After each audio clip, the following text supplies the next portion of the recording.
Baik, Assalamualaikum warahmatullahi wabarakatuh. Pada kesempatan kali ini saya akan menjelaskan materi tentang Matematika 2 dengan pokok bahasan turunan fungsi. Adapun yang akan saya jelaskan pada pokok bahasan kali ini yaitu ada aturan rantai, derivatif tingkat tinggi, diferensiasi implisit, turunan fungsi implisit dan parametrik, diferensiasi fungsi logaritmik dan eksponensial, diferensiasi fungsi trigonometri, dan terakhir adalah derivatif kedua fungsi parametrik. Dimana untuk masuk ke dalam mata kuliah ini harus ada dasar dulu yang harus kalian pahami, harus baca kembali lagi, refresh kembali. Yang pertama adalah harus ngerti aturan pangkat dari diferensial, kemudian aturan hasil kali, dan aturan hasil bagi. Ini semua telah saya jelaskan pada pertemuan sebelumnya di tatap muka, dan juga kalian dapat baca di modul ajar matematika 2. Ya, jadi itu adalah pendahuluan dari saya. Baik, kita mulai masuk materinya. Yang pertama yaitu diferensiasi fungsi komposisi atau kita sebut sebagai aturan rantai. Di mana aturan rantai ini rumusnya adalah y aksen dy per dx sama dengan dy per du dikali du per dx. Ingat ya, ini berlaku apabila suatu persamaan memiliki bentuk seperti berikut. Terdapat y sama dengan fu, sementara u-nya sendiri itu tidak lain adalah gx. Berarti ada persamaan di dalam persamaan, sehingga diperolehlah y sama dengan fgx. Nah, ini kalau mau saya cari tahu berapa sih y aksennya atau diferensialnya, nah untuk menjawab itu berarti harus berantai juga jawabannya untuk menjawabnya, sehingga ini berlakulah kita pakai rumus yang ini. Contohnya ya, jika Ida dapat mengetik 2 kali lebih cepat daripada Tini dan Tini dapat mengetik 3 kali lebih cepat daripada Dono, maka Ida dapat mengetik berapa kali lebih cepat daripada Dono? Tulis dulu yang diketahui. Yang pertama, apa yang kita ketahui? Ida dapat mengetik 2 kali lebih cepat daripada Tini, sehingga Ida sama dengan 2 Tini ya. Lanjut, Tini dapat mengetik 3 kali lebih cepat daripada Dono, berarti Tini sama dengan 3 Dono. Ida dapat mengetik berapa kali lebih cepat daripada Dono, berarti yang ditanyakan adalah Ida titik-titik Dono, Ida tanda tanya Dono. Nah, jawabannya bagaimana? Kalau kalian pikir secara logika berapa itu jawabannya?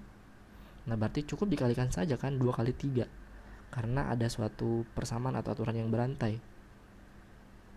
Ida adalah 2 Tini, sedangkan si Tini ini adalah 3 Tono, berarti ya 2 kali 3 kan? 2 kali 3 diperolehlah jawaban 6. Berarti Ida dapat mengetik 6 kali lebih cepat daripada Dono. Itu ilustrasi sederhananya. Sehingga kalau kita tulis nih ya, kalau si siapa tadi, Ida itu 2 Tini, berarti itu berlaku yang ini, dy per du.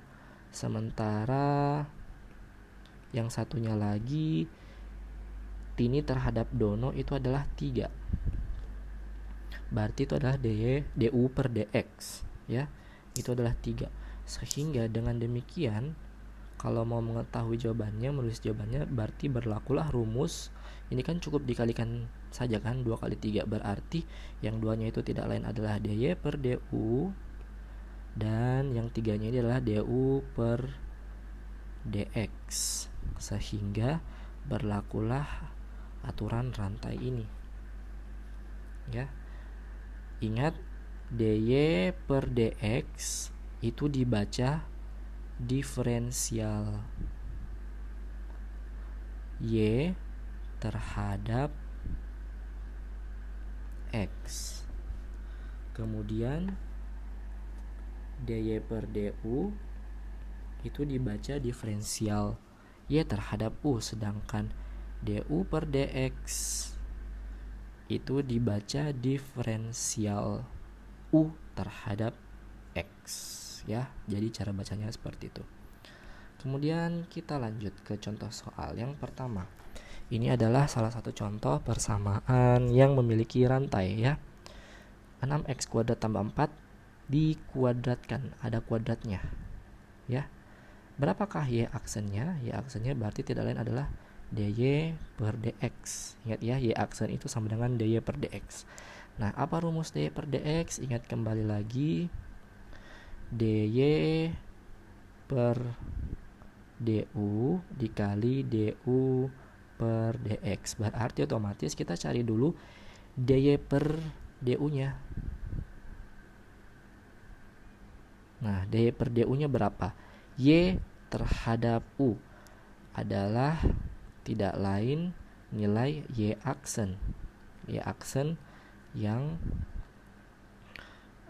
dimana harus kita ketahui dulu persamaan atau pemisalan menggunakan nilai u ya. Nah, cari tahu dulu u nya berapa. U nya tidak lain adalah 6x kuadrat ditambah 4. Itu adalah nilai u yang ada di dalam persamaan ini. U aksennya berapa? U aksen adalah tidak lain diferensial dari si 6x kuadrat tambah 4 ini. Jawabannya adalah 12x.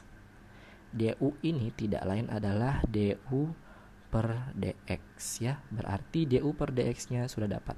Kemudian dy per du nya lagi. Nah, dy per du nya yang ini kan tadi. Nah, dy per du nya ini kita harus tahu dulu berapa sih nilai y nya. Y nya adalah u kuadrat. Kenapa bisa u kuadrat? Karena yang di dalam kurung itu tidak lain adalah u. Dan ingat ada pangkat di luarnya yaitu 2, berarti u kuadrat. Nah, u kuadrat ini harus didiferensialkan dulu. Nah, y aksennya tidak lain kalau u kuadrat mau didiferensialkan berarti dapat 2u, ya kan ya.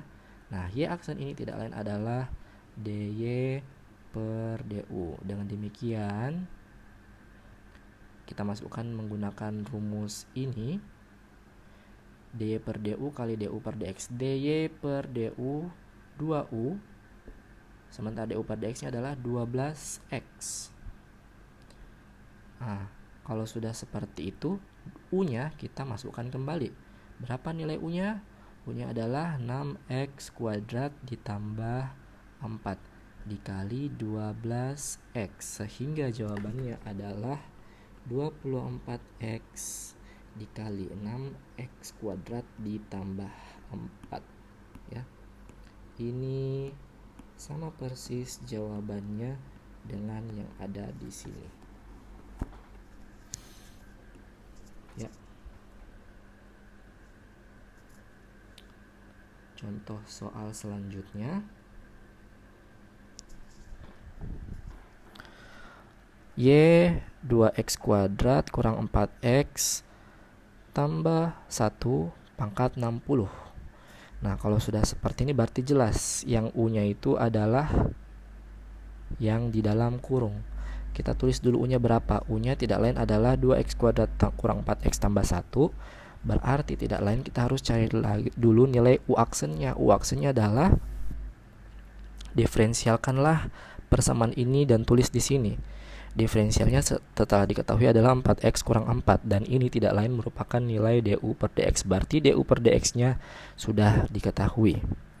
Nah, sekarang lanjut, kita mau cari tahu lagi berapa nilai dy per du nya.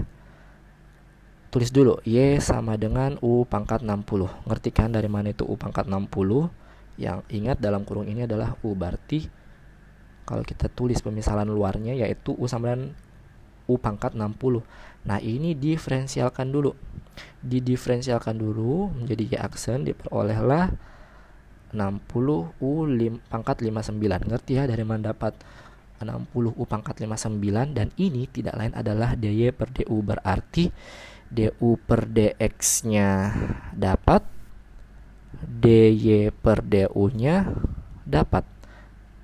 Yang ditanyakan kan pasti dy per dx. Nah, tinggal dikalikan saja. Dy per du nya berapa? Dy per du nya adalah 60 u pangkat 59 dikali du per dx nya berapa?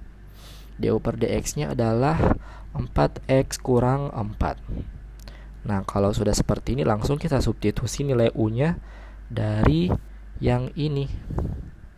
Nah, maka diperolehlah jawaban akhirnya adalah seperti berikut. Ya, itu contoh soalnya.